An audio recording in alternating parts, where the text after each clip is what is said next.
Assalamualaikum warahmatullahi wabarakatuh. Saya Sriwayuni Lubis dari Program Studi Pendidikan Kimia. Sebelumnya terima kasih kepada Bapak yang sudah membimbing kami dalam mengerjakan tugas mata kuliah pengantar pendidikan ini. Di sini saya akan mempresentasikan mengenai permasalahan-permasalahan pokok pendidikan khususnya di Indonesia dan cara penanggulangannya. Pendidikan yaitu merupakan kebutuhan penting bagi setiap manusia. Pendidikan adalah usaha sadar dan sistematis untuk mencapai taraf hidup atau kemajuan yang lebih baik. Pendidikan mempunyai tugas menyiapkan sumber daya manusia yang cerdas, berkarakter, beriman, bertakwa. Di sebuah negara, jika pendidikannya sukses, maka akan menghasilkan sumber daya yang unggul untuk pembangunan negara tersebut. Namun, dewasa ini di negara kita, khususnya di Indonesia, di bidang pendidikan masih belum menampakkan hasil yang maksimal.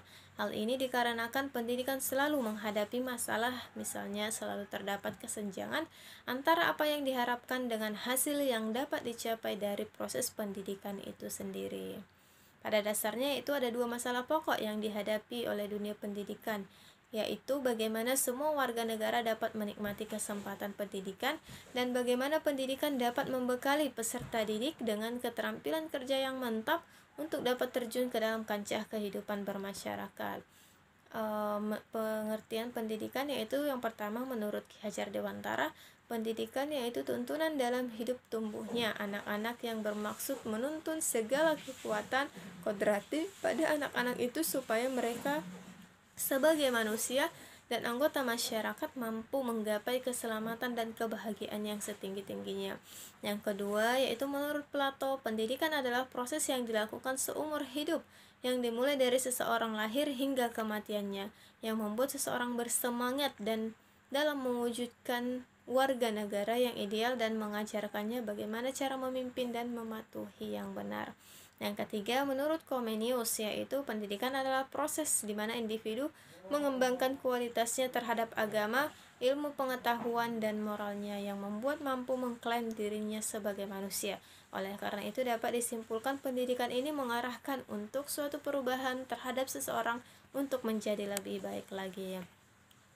Masalah-masalah pokok di dalam pendidikan adalah sistem pendidikan menjadi bagian yang tak terpisahkan dari kehidupan sosial masyarakat sebagai suprasistem.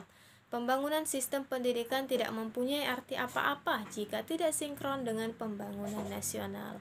Kaitan yang erat antara bidang pendidikan sebagai sistem dengan sistem nasional budaya sebagai suprasistem tersebut, di mana sistem pendidikan menjadi bagiannya, menciptakan kondisi sedemikian rupa sehingga permasalahan sistem kondisi pendidikan itu menjadi sangat kompleks. Artinya suatu permasalahan intern dalam sistem pendidikan selalu ada kaitannya dengan masalah-masalah di luar sistem pendidikan itu sendiri.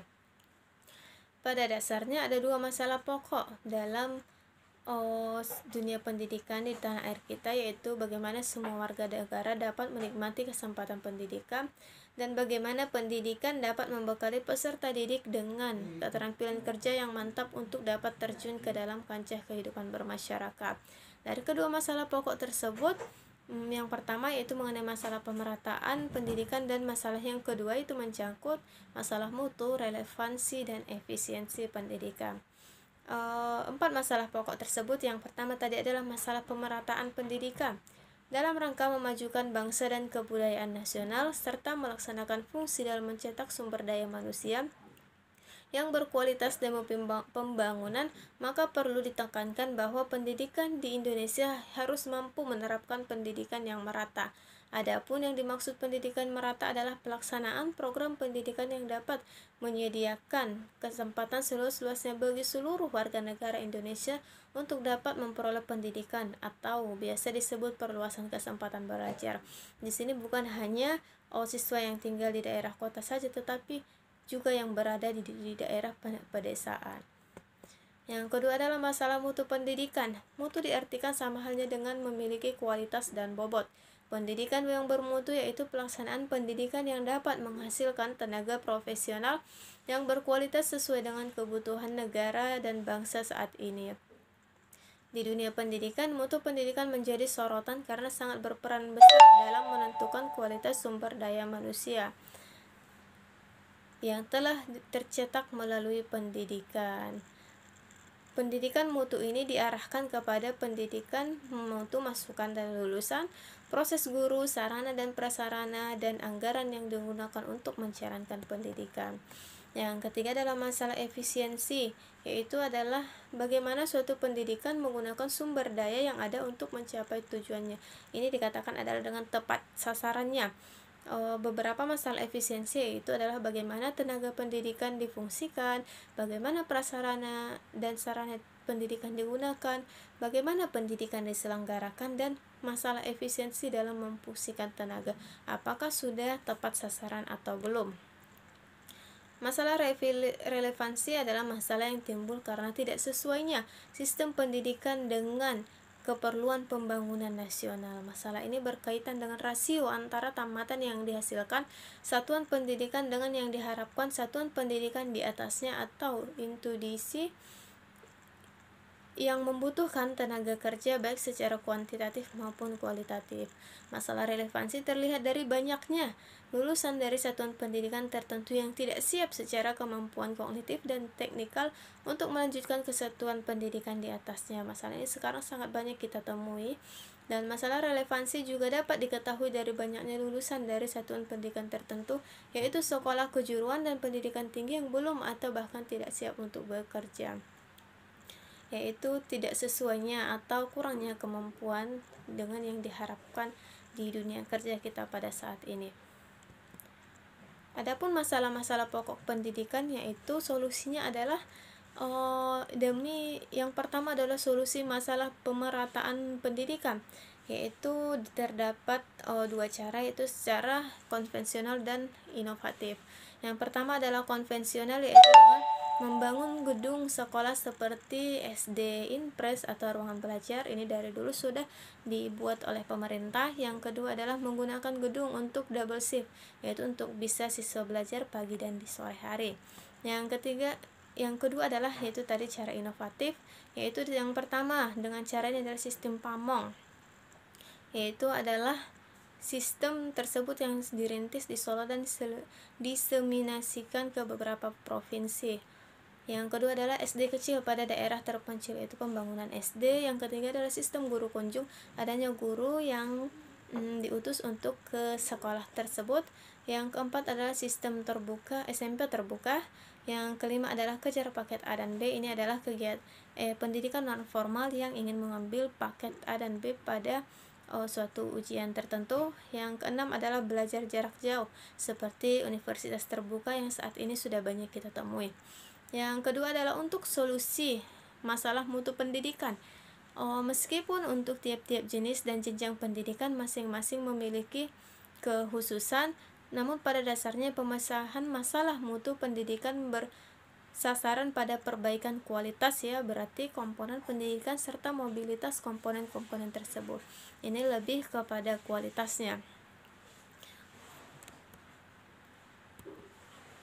Yang pertama adalah dapat kita capai dengan seleksi yang lebih rasional, yaitu terhadap masukan mentah, yaitu untuk SLTA dan perguruan tinggi, yaitu seleksi siswanya.